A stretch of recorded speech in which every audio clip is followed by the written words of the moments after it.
Okay? You remember when I mentioned the 4 characteristics that I thought were most important for system dynamics as a method. The last one I mentioned was the relationship between feedback loop structure and the behavior of a complex system. Well, I'd like to spend today's lecture talking about that characteristic of the method in quite a bit more detail by giving you 3 different models, all of which have the same basic structure and the same behavior, but in fact are representative of extremely different systems that on the surface you might not expect would behave the same or would have similar dynamic properties.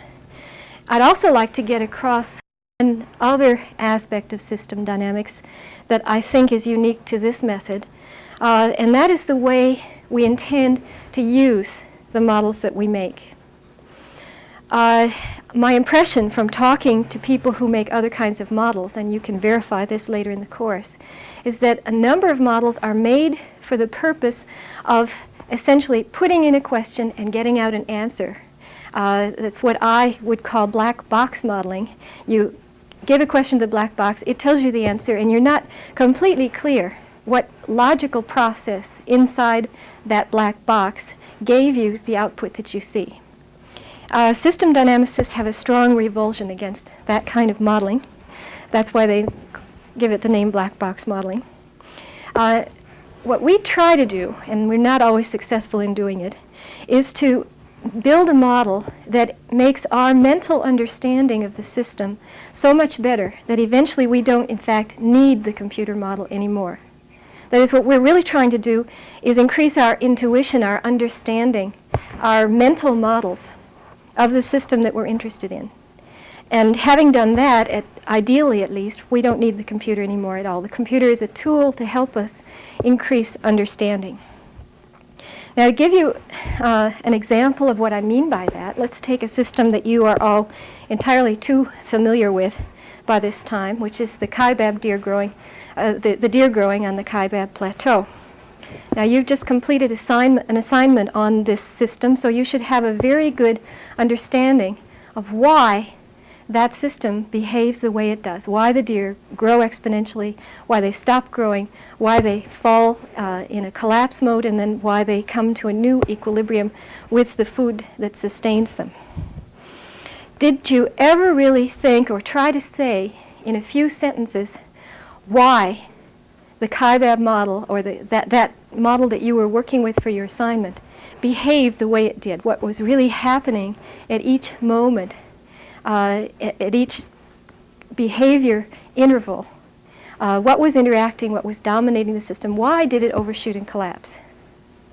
Well, let me give you the explanation that I would give from my experience in working with the model, just to give you an idea of what kind of understanding we hope to get when we've worked with a model for a long time. And you should be able to follow this quite easily because you're now all experts on the kaibab deer system. As you remember, this is the causal diagram for the deer model 3 that you've been working with. And the behavior of the system is shown here. This is the system before you added policies to it, the system going in a natural direction with only a policy of removing the predators from the plateau.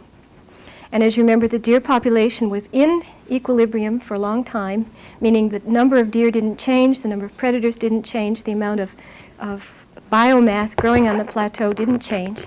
The predator population started moving down, the deer population started growing exponentially, and eventually there was this collapse of the deer population, collapse of the food supply, and a new equilibrium formed out here. Now, you remember that I said that exponential growth, whenever I see it, tells me that there must be a positive feedback loop dominating the system at that time. And if you look back at the causal structure of this model, the positive feedback loop that is dominating in this section of the model is very clearly, there's only one possibility. It's this birth population positive feedback loop. Sorry, going around the wrong way. Now, why wasn't that system, that loop, dominating the system here where everything was in equilibrium? Equilibrium in system dynamics means that the levels are not changing in value. There are two levels in the system, the deer population and the food.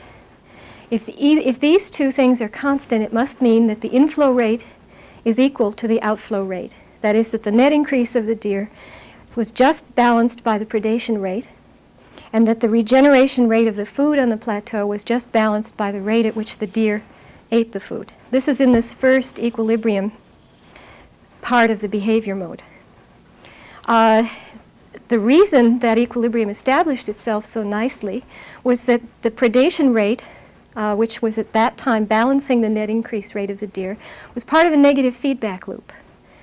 And this loop is operating to adjust itself so that whatever happens over here to the deer population, the predation rate will counteract that tendency. For example, if there were a particularly bad year, let's say, and the deer population fell a little bit, what would happen would be the deer density would fall. The predators would find it more difficult to find deer and kill them, and therefore they would eat fewer. The predation rate would be lower, and the deer population could regenerate itself again. The same thing the other way around, if there were a sudden helicopter drop of new deer onto the plateau so that the deer population rose a little, then the density would rise.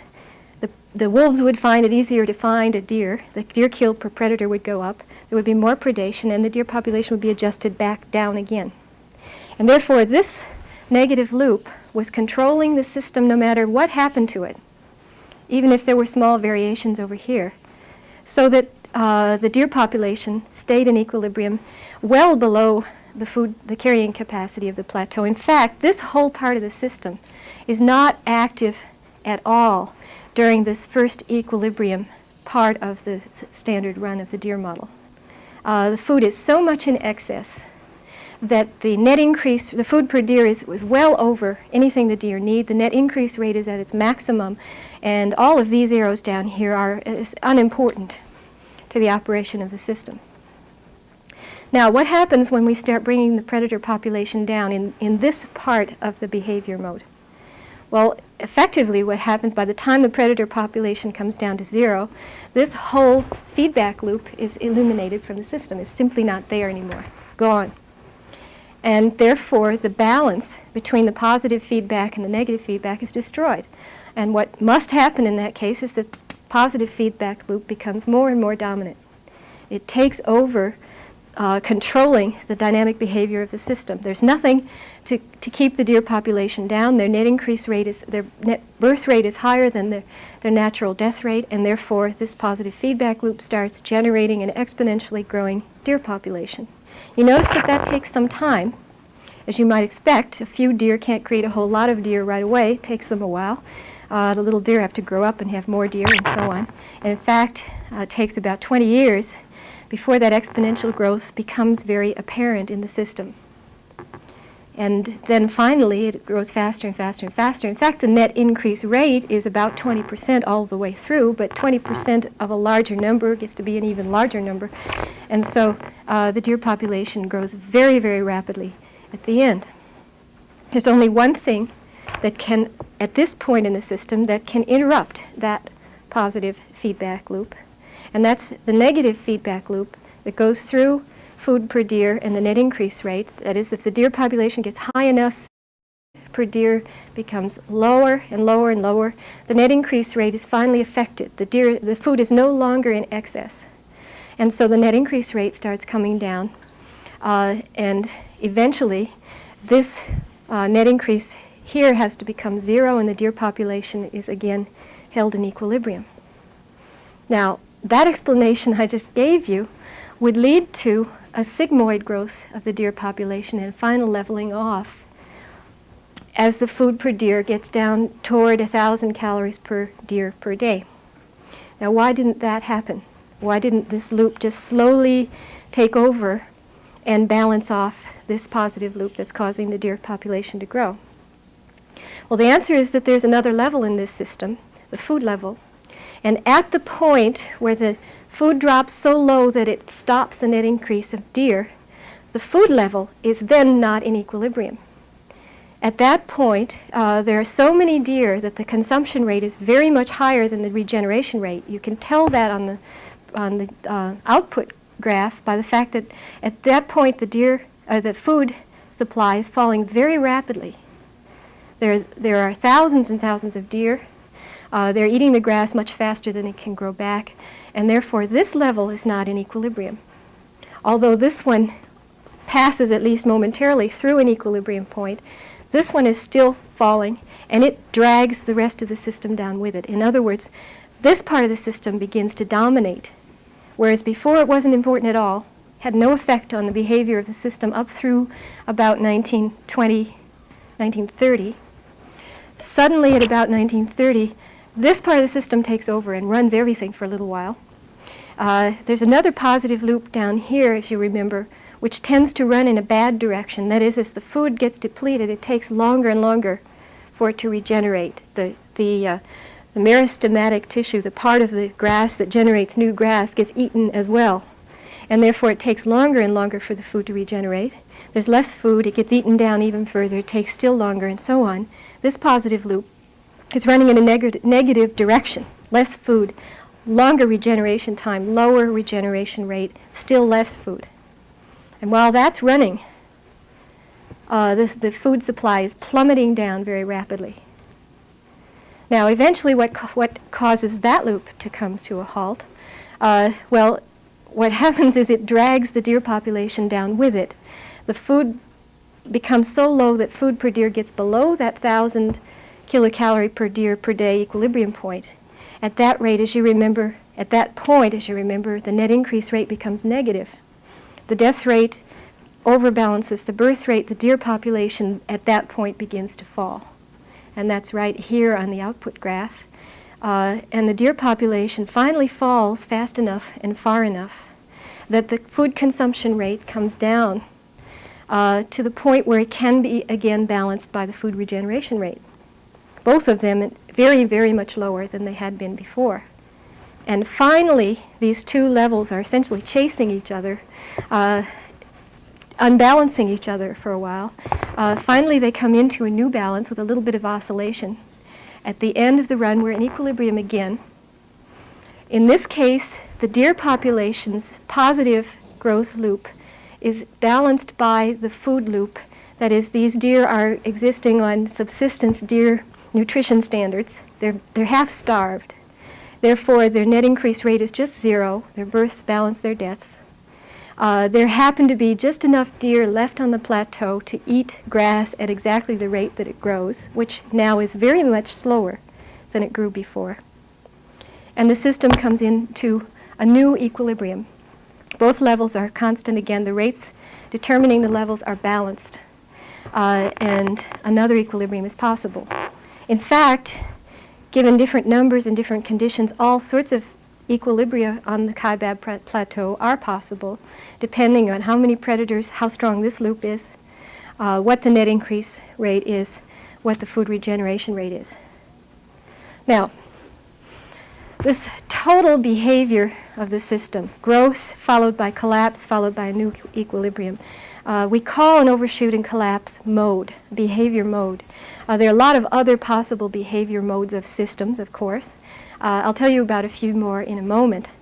But I'd like to focus on that behavior mode as a generic thing now. Let's get away from the Kaibab Plateau and ask what in general have we learned about systems which have positive loops in them and which have carrying capacities that ultimately limit the growth of a positive loop. This is an extremely common sort of system. One finds it all over ecological problems and ecological models, and also in a number of economic systems. And therefore it's worth looking at in general and not just with regard to the Kaibab Plateau. Anytime there is a growing physical system in a finite environment, there will be a positive loop that generates the growth, and the environment essentially imposes negative loops on that growth and generates some sort of an equilibrium. There are exactly 4 ways that this accommodation of the growth with the limited environment can happen. And these are shown in the next figure. I'm going to call the physical limit to the growth, whatever it is, the carrying capacity, which is the ecological name. The carrying capacity simply means the number of growing things, deer in this case, that can be supported by the environment over the long term. That is the sustainable number. And the carrying capacity is determined by whatever the most limiting factor necessary for growth is.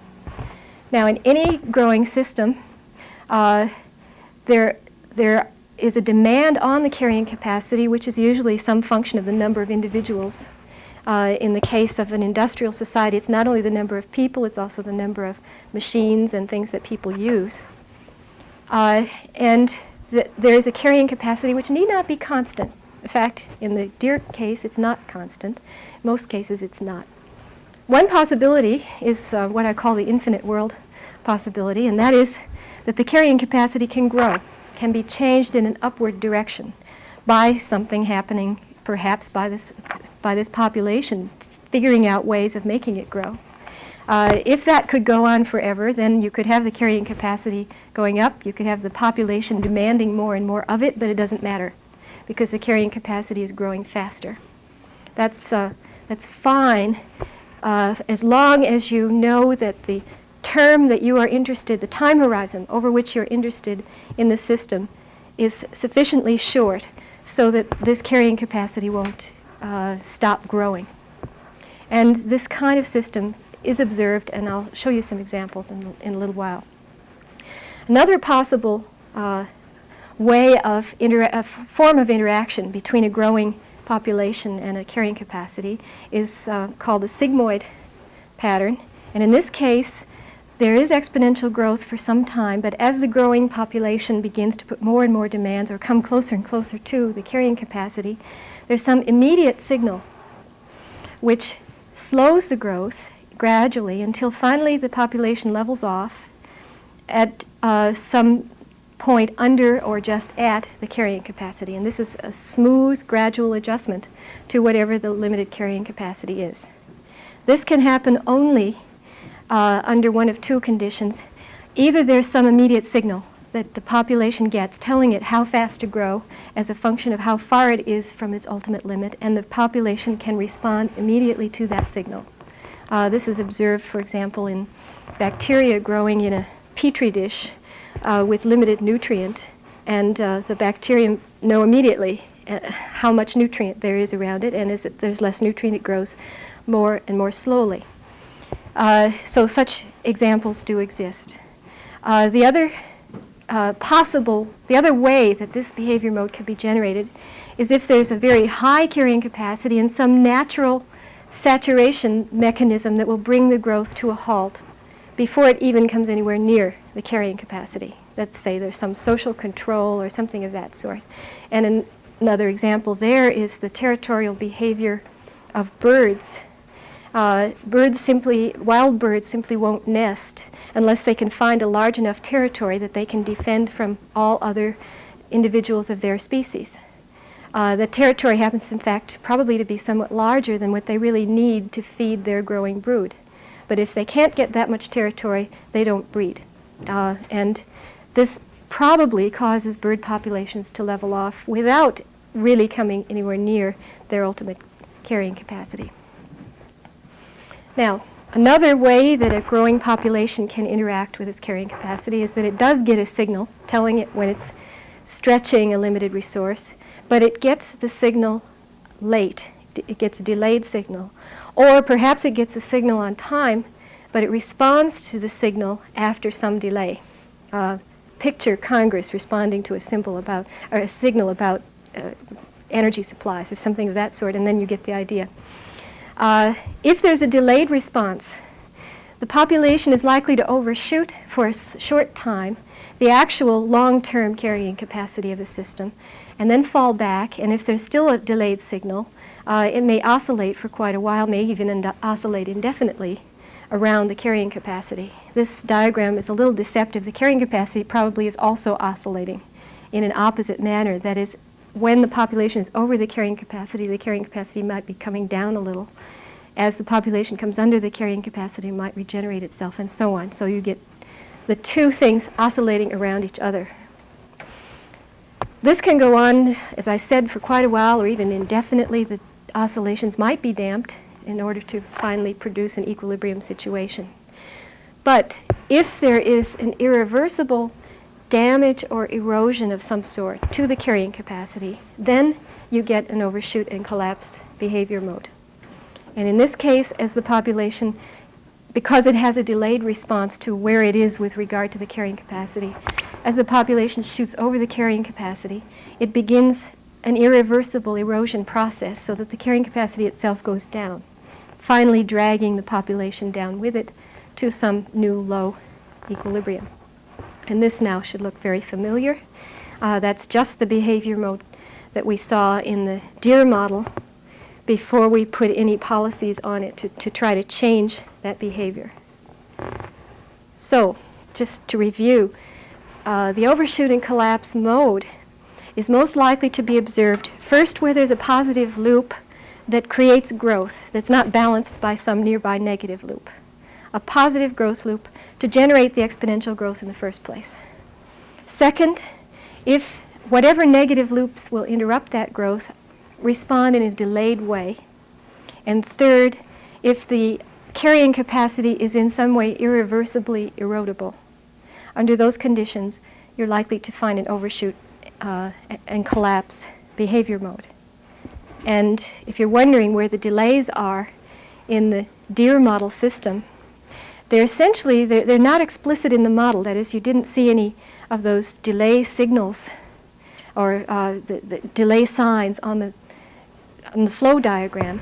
In fact, we didn't put an explicit delay in this model, but each of these levels is in effect a delay because it can't respond immediately. The food supply can't respond instantaneously to what the deer population does. It's an accumulation of regeneration rate and its consumption rate. It takes a while for the food to regenerate. It takes a while for the deer to eat up what's there. So there's an implicit delay in a level. In fact, every level is an implicit delay in a system. The same thing with the deer. They can't suddenly adjust their numbers to make them congruent with whatever the carrying capacity is. It takes them a while to be born. It takes them a while to die. It takes a while for this negative loop to generate more deer. In fact, the implicit delay in this system is that 20% maximum growth rate. That is a limit to the rate at which the deer population can respond on the positive side. And so there are, in fact, quite a few delays in the way these two levels respond to each other. And that's what is the essence of the problem when the collapse mode begins. Of course, originally there was no problem because there was no positive growth dominating the system in the first place. The predation managed to balance the positive growth tendencies just about exactly. Okay, that's the deer system. Now I'd like to talk about two other systems which are very different. In fact, both of these now involve human beings, and so they become instantly more complicated than deer. And these two systems, however, have at least the potential for an overshoot and collapse mode. The first one I'd like to talk about is a very simple human system. It's a tribe called the Tsembaga, who live in a very steep valley in New Guinea. If you can imagine a landscape shaped like a V with a river in the bottom and a mountain on the top, the Tsembaga on the slope, a very steep slope. They get about 300 inches of rain a year. In other words, it's a rainforest, and an exceedingly difficult one to manage agriculturally, as you might imagine. The Tsembaga were described by a very great anthropologist named Roy Rappaport in a book called Pigs for the Ancestors. He went and studied these people, their traditions and rituals, and their ways of farming, and so on. And he became interested in the question how the Tsembaga managed to make a living in this very difficult terrain. So he spent a particularly large amount of time studying their agricultural practices. He discovered that they practice a very common sort of agriculture for the tropics. It's called slash and burn agriculture. Every year they go out into their territory, which is jungle if they don't do anything else to it. They pick the amount of land they need for their gardens. They chop down the trees and burn them. The ash falls onto the soil and makes it quite full of nutrients. They plant their gardens. The gardens grow for about 2 years, and then the nutrients are exhausted, and the people move on to another piece of jungle and burn that down and let the old piece grow up again into trees, which eventually get big enough that they can come back around, burn them again, create more ash, more nutrient, and grow another garden. The amount of land that the Tsembaga cultivate in any one year is about 20% of the total amount of territory they have. So at any one time, most of what they have is jungle, and only a small patch or two is growing up in gardens. And they shift the cycle back to the old garden, which is now jungle again. Okay, I gave the Pigs for the Ancestors book to a graduate student one summer and said, make a model out of it. In fact, Rappaport had put forth a hypothesis about how the Tsembaga managed to keep their population and their carrying capacity in balance. And what we wanted to do with the model was test whether his theory was at least mathematically possible, whether we could generate the sort of behavior that Rappaport observed over the long term in the Tsembaga society. Well, the first diagram that we produced of this society looked like this. Now we have a human population instead of a deer population. There's also a net increase. The more people can be born, and so on. There's another resemblance to the deer system in that we assumed, this is a primitive population now, no health services, that the only really important factor on the net increase rate of the human population was the amount of food available. And therefore we put in a loop saying more food gives you a higher net increase rate, at least up to a limit. This is a nonlinear relationship. And more people mean less food per person, all else equal. Now, in the Tsembaga society, all else is not equal because the Tsembaga Rappaport reports are very clever about counting up their numbers, deciding how many acres of garden are going to be needed to support that many, and then going out and clearing that many acres. And so, to model their decision about food production, we made this set of assumptions. As the human population increases, the tribe decides that more food is needed. Therefore, they clear more land each year. Therefore, they produce more food, and that essentially really keeps food per capita equal because there were more people, and therefore the net increase rate remains constant. Now, there's one other aspect of the system that Rappaport emphasized very strongly that we had to put in, and that is if an acre of jungle land is cleared before it has had a chance to grow up fully, then it won't yield quite as good a harvest of sweet potatoes and the other things that the Tsembaga grow as it might have if they had let it grow up longer.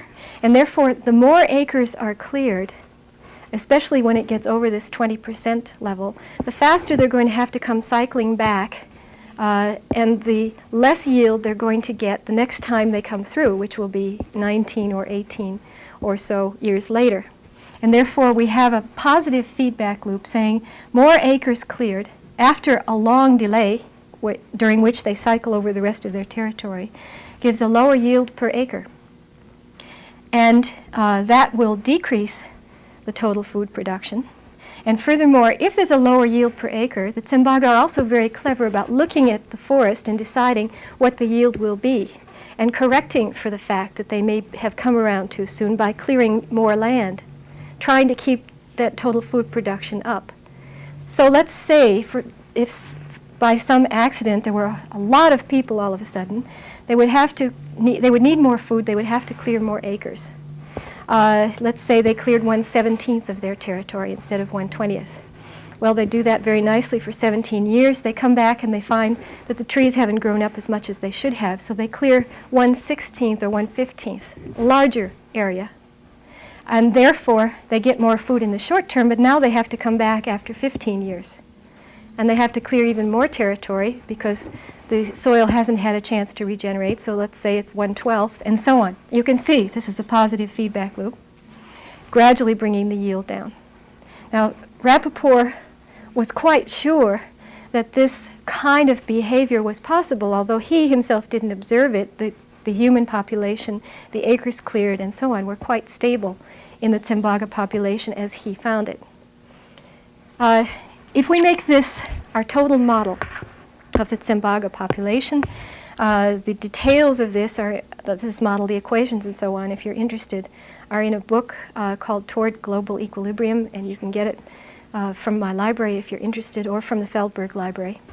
If we just model this system, the behavior comes out like this.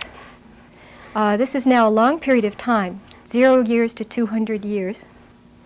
The heavy line here is the human population. And this sort of dashed line is the yield per acre. And this line is the intensity of, essentially the number of acres cleared per year. And what happens is pretty much what we predicted by looking at the feedback structure of the system. This positive loop is unlimited. In fact, there's another positive loop here. More people, more acres cleared, more food per capita, a high net increase rate, more people. There are two positive loops in this system. And at least in the short term, when there's no food problem, there's nothing to limit those positive loops, and so exponential growth takes place of the population. Eventually, after this very long delay, while they're cycling 1 or 2 or 3 times around their territory, eventually the yield per acre starts falling rapidly, and at that point we have an overshoot and collapse mode. The human population eventually gets carried down, along with the fertility of the soil. And at this point, you might as well assume that all of the soil of the Tsimbaga territory has washed down into the river, and there's nothing left at all. Now, the interesting thing is, as I said, that's not what happened to the Tsimbaga. They've been there for thousands of years, and that has never happened. So something is wrong with our model. And Rappaport put forth a theory as to why that has never happened. And his theory involves knowing a little bit more about the system, in particular the cultural part of the system, which we as scientists hadn't at first wanted to put in our model. One thing that Rappaport spends a long time discussing is the Tsimbaga Pig Festival. I haven't told you that the Tsimbaga keep pigs. They do. They're like members of the family. They also plant gardens for the pigs. And therefore, in fact, the food needed here is calculated not only by the number of people, but also by the number of pigs that the Tsimbaga keep. The Tsimbaga don't eat these pigs. They just keep them around because they like pigs. And every now and then, they have a huge festival. And they invite all the neighboring tribes in. They kill off 80% of the pigs. They eat them all there right in one festival. They dance. They drink banana beer. And then for a long time, nothing happens, and the few remaining pigs generate more pigs, and so on. The festivals are explained in extremely mystical terms. This is all done for the ancestors and for various gods that live in the forest, and so on. But in fact, Rappaport hypothesized that these pigs serve, yes, indeed, a ceremonial purpose, but also an important ecological stability purpose. And when we caught on to that theory, we added a whole new structure to the model that I've just described. We've put in the pig population now, and as I said, the amount of food needed is calculated for both humans and pigs, and therefore even more acres have to be cleared. And the harvest is divided between people and pigs, so there's not only food per person, but there's food per pig, and that determines the pig's net increase rate. Pigs, we found out after a great deal of research, multiply faster than humans, and therefore this population tends to grow a little faster than this population. We looked at Rappaport's description of these pig festivals and what generated them, and what we found out generated them was complaints from the women of the tribe, who are the people who have to take care of the pigs. What happens apparently is about every 8 or 9 or 10 years, the pig population gets so big that the pigs just get in the way. You fall over them on the village streets, they break into the gardens and eat the food before they're supposed to. They're a great burden, and the women start grousing. And when the women start grousing, the men start meeting in the middle of the village and saying, "Hey, it's time for a pig festival, my wife is complaining." And when enough men agree upon this, then a pig festival is held. And so as the pig population increases, the pressure for a festival increases. It also happens that as the human population increases, that's true, because the gardens if the gardens have to be allocated more to humans, then it's harder to keep pigs. And so both of these populations together seem to generate, let's call it social pressure, to have a festival. In the festival, the pig population is decimated. About 80% of it disappears, so this is reduced. And immediately after the festival, the Tsimbaga, having filled themselves with pig, immediately declare war on their neighbors. This seems to be an intrinsic part of the festival. There's a short skirmish with arrows and things that goes on for a few days, and in the process, usually about 12 to 20% of the young male population of the Tsimbaga and the neighboring tribe are killed, and therefore the human population is brought down. I hope you can see an enormous negative feedback loop emerging here. As these populations increase, the pressure for the festival builds up. Eventually a festival is held. The pig population is decreased through feasting, and the human population is decreased through war. And then the positive growth loops are released to generate more population for a while until pressure builds up for the next festival. At least that's the way Rappaport described it. When we put all of that into a system dynamics model, we get an output of this sort.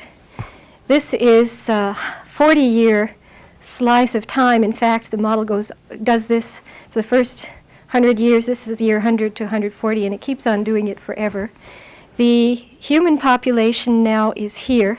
It builds up slowly for about 10 years, and then there's a pig festival and a war. It drops down suddenly, slowly builds up, drops down, and so on, at about a 10 or 11-year cycle, which is what appears to be roughly the Tsimbaga cycle. The pig population builds up faster and drops down farther, but along the same pattern.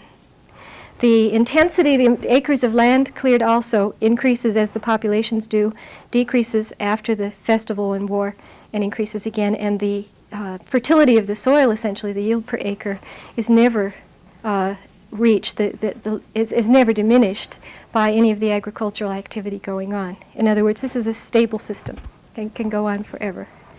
Now, going back to the causes of an overshoot collapse mode, the growth potential in this system is obvious in both the human and the pig net growth loops.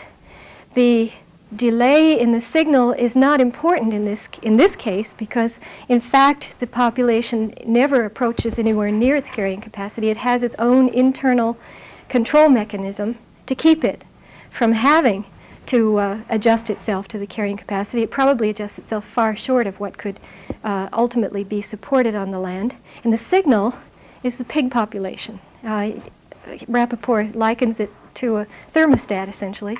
The pigs grow a little faster than the people, and therefore they provide the signal, saying we're getting close to the carrying capacity, or perhaps not even too close, but it's time to readjust, boys, and so down we go, and so on. That's not a system most of us would like, but it seems to be extremely effective. On the other hand, it has unstable potential if it's interfered with. It happens to have worked for the Tsimbaga for thousands of years under no change. Of course, as soon as we get a model made, we start changing the system in the model to see how it would behave under alternate assumptions. One of the changes that we made in this model was to assume that let's say a healthcare clinic was established by the World Health Organization on the Tsimbaga slope, and the death rate of the Tsimbaga, which is rather high, at least by modern standards, because they have never had any our type of medical care, the death rate gets lowered. The birth rate presumably stays the same, which means that the net increase loop is strengthened a bit. Only this change in the system and nothing else. The result of that is shown in this output. Now this is a period of 110 years. It takes 110 years to see this work itself out, in fact. The cycles look shorter together here just because this time plot is compressed. They are, in fact, still roughly 10-year cycles. The pig population is here, going up and down in cycles.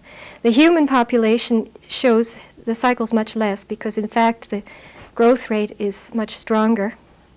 And eventually, over a long period of time, the human population builds itself up because the amount of deaths in the war are not enough anymore to balance the excess of births over deaths in the population. Very slowly the population builds up. More land is cleared. That's shown here. The yield on the land goes slowly down. The first thing, when they get into real trouble, the Tsimbaga jettison the pig population entirely in order to feed more humans. When they do that, the wars stop, the human population builds rapidly, and finally the whole thing collapses. You can get almost the same result if you do what in fact the Australian government did do for these people, and that was abolish war. The Australian government said you can have your festivals, they're very colorful, they please the tourists, but please no war, civilized people don't do that. And the result of that policy, which was implemented about 10 years ago, is shown on this output. Now the human population shows no ups and downs at all, it just grows. This is back, by the way, to the old death rate. They've taken the clinic out. The pig population continues to go up and down because the pig festivals are still held. But again, eventually the human population gets up above the carrying capacity and the system collapses. Okay. Now let me talk about a third model, very much more complicated than either of these, but in fact dominated by the same sorts of dynamic principles that I've talked about in the deer population and in the Tsimbaga population. And this is the World 3 model, the model that was the basis for the book Limits to Growth, which some of you, I expect, have heard of. It's a model of about 250 equations, and I'm not going to reveal all of its wonderful intricacies to you today. I have here a very simplified causal diagram of some of the more important relationships in the model. This is by no means all, but it shows you what some of the main levels in the model are. These are shown with boxes. And some of the primary interconnections. This part of the model up here should look very familiar to you. In fact, it's the same as the Kaibab and the Tsimbaga models with very different numbers in it, but essentially this is now the human population of the world. The birth rate, more people, more births, more people. The death loop, more people, more deaths, less people. With delays for aging, because in this model now we keep track of how many 10-year-olds there are, and every year we move them on to be 11-year-olds, and so on. The fertility and the mortality determine also the births and the deaths per year, and these things now are highly variable and respond to many other things in the economic system, which is represented down here. Just as a few examples, the fertility rate is assumed to decrease as the population industrializes. And this is empirically observed rather commonly, that as a nation undergoes industrial development, after quite a long delay, perhaps several generations, the fertility drops. Education and family planning are generated from the service part of the economy, that is hospitals and schools and so on. And that also can bring down the birth rate. Mortality is affected by health services, by food per capita, and by pollution. All of these things are generated by the economic sector of the model. And here's another important positive feedback loop I should tell you about. Industrial capital is the physical plant that generates industrial output. That is, it's the factories, the trucks, the machines, the roads, the mines, and so on. This is the physical capital standing in place. Each year it produces a certain amount of output. That's essentially all of the industrial production, annual industrial production of a country. Some of that output is more machines, tools, factories, and roads, and so on. And that is investment to increase the industrial capacity itself. Some other part of the industrial output are materials for hospitals and schools, which go into the service sector, or materials for producing food, like tractors and that part of the oil production which is used in tractors, fertilizers, and so on. And that goes on to generate food. Another part of the output is pollution. And another assumption in the model is that as the industrial output goes up, it is made from resources. There's a resource level. More output drains the resource level. As the resource level goes down, it takes more capital to produce a unit of resource. That is, you have to drill deeper or run your boats farther or something of that sort. Therefore, you need more output in order to generate a unit of resource. The efficiency of capital goes down, and that tends to bring down the industrial output. Okay, so that's a small negative loop which depletes non-renewable resources. There are also a lot of renewable resources in the model, primarily in the agricultural sector. The capital and the land produce food. Food divided by population gives food per capita. That influences mortality and so on. Pollution also influences food production if it gets too bad. Industrial capital is depreciated. Some of it every year becomes worn out or obsolete and has to be replaced. Depending on the lifetime of the capital, that replacement rate can be fast or slow. That shows you most of the loops. Oh, there's one important, interesting loop here. There are many like this in the model. I've only shown one. This illustrates the principles by which the model assumes that this industrial output is distributed among all the needs of the population. For the food sector, it assumes that there's some standard or desired food per capita. Here's a goal. You know, a negative feedback loop must be coming up. This desire, in fact, isn't constant. It's dependent on the income of the population. As the population gets richer, it usually wants more and higher quality food, up to a point.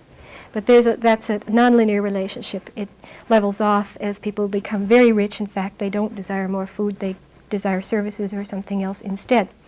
Anyway, the amount of food desired is compared with the amount actually available. And the gap determines how much of the output should be put into agriculture, how much of the total output of the economy should go into agriculture, and that builds up agricultural capital. There are similar loops like this, determining service output, determining how much capital is allocated to non-renewable resource maintenance or obtaining of non-renewable resources, and how much is allocated to investment that will increase the productive capacity of the system in the future.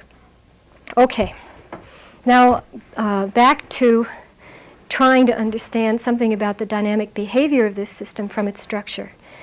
There are two dominant positive feedback loops in this system, and I believe also in the world system. One is the population loop. That is, at the moment, in nearly every population of the world, the birth rate is higher than the death rate, which means this positive loop is dominating this negative loop, and the population is growing exponentially. The other positive loop, also very apparent in the world system, is that the investment rate in industrial capital is higher than the depreciation rate, which means that the industrial capital stock is growing. That allows more output, and more of that output then can be invested in further growth of industrial capital. So more capital, more output, more investment, more capital. And this is generating exponential growth in industrial capital the world around. The growth rate, in fact, the exponential growth rate of this loop on the world average is about 7%, and of this loop on a world average is about 2% per year. Now, all right, that's the first condition necessary for an overshoot in collapse mode is exponential growth. Now we have to ask what negative feedback loops might interrupt that growth. Do they respond with a delay or instantaneously? And is there a possibility of an irreversible erosion of the carrying capacity? Well, there are a number of different answers depending on what part of the system you look at. There are some rather instantaneous responses, some of which we don't like. For example, if food becomes scarce, it almost immediately raises the death rate and reduces the population. That's a loop which is active in a few places like Bangladesh, fortunately not active over most of the world. It's a very efficient and quick one, but it's not one we like. One of the loops we like is a lower fertility loop, which ultimately could weaken this positive loop so that it comes in balance with a negative one. And there are several nice ways that fertility can fall. One is through industrial development or through education and family planning, both of which are things people feel are worth striving for their own right, but also have the effect of reducing fertility, unfortunately with a delay. And therefore, although this loop is active, it's not instantaneous by any means. It seems to have a 20 to 50 year delay in it. the food system is assumed to be a renewable resource, a constant, rather high, in fact, increasing carrying capacity, because as more industrial output generates more agricultural capital, the amount of food that can be raised actually increases. And in this model, it can increase by something like 6 to 10-fold over current levels worldwide. So this is a rising carrying capacity part of the section. The pollution level, however, could be a decreasing carrying capacity. That is, if industrial output is allowed to generate too much pollution, it can undercut the food production. It can also directly affect the mortality of the population.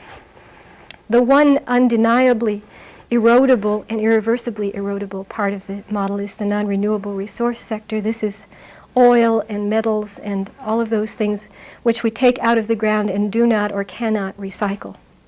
And to the extent that all of this industrial activity is dependent on that sort of resource, this is a constantly eroding level. It only has an outflow rate. It doesn't have an inflow rate. That is, the rate at which oil is generated is so slow that we haven't even bothered to include it in the model. And this, therefore, is a major aspect of the model with regard to the permanence of the carrying capacity of the system. And in fact, it says as long as we're reliant on those resources, it's not a very permanent system. There's much more to say about that and not very much time, and so I'll just show you what some of the output looks like. Again, there's a very long book. If you're interested, you can read the details of these equations. And the model itself is in the public library on the DTSS system. It's called World *****. If you want to run it, you just call old space World *****, and it's automatically in Dynamo, so you don't have to say run Dynamo, and you can print out the listing, you can get a run, and you can try changes and see what happens.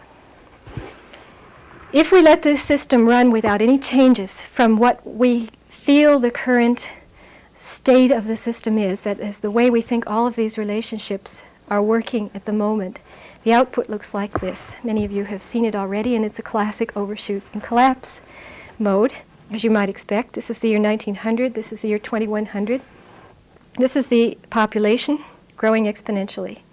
Industrial output per capita is also growing exponentially because, as I pointed out, the industrial capital growth rate is faster than the population growth rate. The non-renewable resources are assumed to be extremely high level, but they're falling rather rapidly. Now is about here. The birth rate is also falling rapidly, the death rate as well, more rapidly even. Food per capita is rising for a long time. What finally happens to bring about the end of growth here is essentially a disequilibrium between two levels again. The non-renewable resource level becomes so depleted that it takes so much capital to get more oil and more iron and more aluminum and more copper that less capital is available for everything else in the system, for investment in future growth, for services, and for agriculture. And there begins to be, at about this point in time, a great struggle between each of these systems, each trying to bring its output level up to its desired level when there isn't enough capital available. And if the capital were diverted from resources, then there would be no output at all. So resources get first priority. And everything else begins to decline. As food and industrial output decline, then these curves turn over. Food production starts to go down. Industrial output starts to go down. Pollution is a delayed product. It's not an instantaneous product of the output level, so it continues to rise for some time. The population continues to rise for some time because there are many delays in the population response. Eventually it comes down too. It does so because the death rate becomes higher than the birth rate. Now, I hope you have an intuitive understanding of the sorts of structural assumptions that led to this behavior. You notice that the overshoot and collapse is much more gradual, takes a much longer time than, for example, the overshoot and collapse in the deer system, which was a very sudden peak and decline. That's because the deer we gave essentially no reactive capacity. They either had food or they didn't. And they had no way of increasing their carrying capacity, of shifting resources around to try to stave off a collapse. This system gives the human actors in it a lot of choices, and a lot of things happen here in terms of trying to maintain growth and trying to stave off the collapse mode. All sorts of economic reallocations, birth rate changes, death rate changes, and so on, go on. And that makes this peak a rather long one, and the collapse fairly gradual, at least compared to deer on the Kaibab Plateau. Now, I don't want you to get the impression that that's the only thing the model can do. As you know, we make models in order to change them, to see what assumptions are important and what aren't, to try out policies. I'll just show you 3 more outputs to give you an idea of the variety of behaviors that this system can indicate. And if you're interested in more, look up a book called Dynamics of Growth in a Finite World, which is in the Feldberg Library, and you can see hundreds of these runs under different conditions. One thing you can do, and in fact some of our critics did it for us first, is to remove all of the limits in the model. And an easy way to do that is to put a growth loop on resources and assume that they grow at a certain % per year. Essentially put a growth loop, a negative growth loop on pollution, and assume that the amount of pollution generated per unit of industrial output is decreased by a certain % per year. And you can also assume that the amount of food raised on a certain amount of land can be increased exponentially at a certain amount per year. If you make those 3 changes, these are the 3 main limits in the model, by the way: the land, the pollution absorption capability, and the non-renewable resource level. If you make each of those limits grow exponentially, you get, as you might expect, an exponentially growing forever system. In this graph, the food per capita goes like this, and off the graph it continues to grow up to the point where everyone has essentially an American diet, and then it levels off, but you can't see that on this graph. Industrial output grows indefinitely, exponentially. Population eventually does level off. It levels off at about 16 billion people, and that happens because this population worldwide has become so industrialized that its fertility has fallen to be roughly equal to its mortality. Here's the birth rate, and here's the death rate. It goes through this loop because of the population aging process as the birth rate goes down. This is in fact an increasing life expectancy, but there are slightly more old people in the population, so the death rate rises a bit. Pollution never becomes much of a problem. I put this in here to show you that the model can do it, and I leave it up to your judgment whether the world can do it. If we change those technological assumptions, those assumptions about the limits, just slightly, and assume that the 3 changes in the system, the growth of renewable resources, the reduction of pollution, and the increase in land yield, cost something, that is, that it takes industrial capital to make those things happen, and that it's a rather linear relationship between the amount of industrial capital required and the amount of pollution abated, for example. Put in only that change and no other, and also assume, however, that abating pollution, raising more food, and restoring resources are essential priorities of the system. Then you get a behavior of this sort. The industrial output per capita in this graph rises and then falls. It falls because there isn't simply enough capital to do all of those things all at once. The population rises and eventually levels off at a fairly high birth rate and death rate. Food shows a great spurt and again levels off. There's still a lot of resources left. There isn't very much pollution. Again, a value judgment always comes in when you read the output of a model. Is this a better world than this world or this world? Again, I leave that up to you, and the other question you have to ask yourself is it a more realistic world? One last run I have to show because it's the one I like best. Equivalent to the sorts of runs you were trying to get in the Kaibab assignment, that is, a smoothly adjusting system that does not overshoot its limits. In this run, I fortunately didn't have to include a harvest in order to stabilize the population. I simply included a smaller desired family size. I didn't wait, in other words, for industrialization to bring fertility down. I added 100% effective birth control and a desire for smaller families. It's very easy to do in a model. I also put an upper limit on industrial output per capita. In other words, I assumed that once people got to a certain degree of richness, about equivalent to an average European GNP per capita, that then they stopped having to invest in industrial growth and diverted the output either to consumption or pollution abatement or something of the sort. In other words, very simply in the model, I interrupted the two major positive growth loops before they ran into any limit of any sort. This is what we call an equilibrium run. There are many different equilibria that can be generated. This just shows one. The population levels off at about 6 billion. Food per capita rises quite high and then levels off because people essentially have all they want to eat. Industrial output per capita is at about a European level. There's very little pollution. The pollution control technologies are in there. They cost something, but there's quite a lot of capital to devote to them because so much capital isn't needed for growth. And the non-renewable resource level comes down very slowly, again because recycling and this sort of thing take capital, are diverting capital from the system, but it's possible to carry them out essentially again because capital is available. Okay. I don't want to give the impression that system dynamics models can only produce overshoot and collapse. I have zeroed in on one possible behavior mode to date and shown you 3 examples of it just to give you an idea of structural homologies, how we look for them and how we find them. I could have also showed you systems that oscillate. I could have showed you, we could have concentrated on equilibrium systems or many other kinds of time behaviors, each of which is associated with a different feedback loop structure.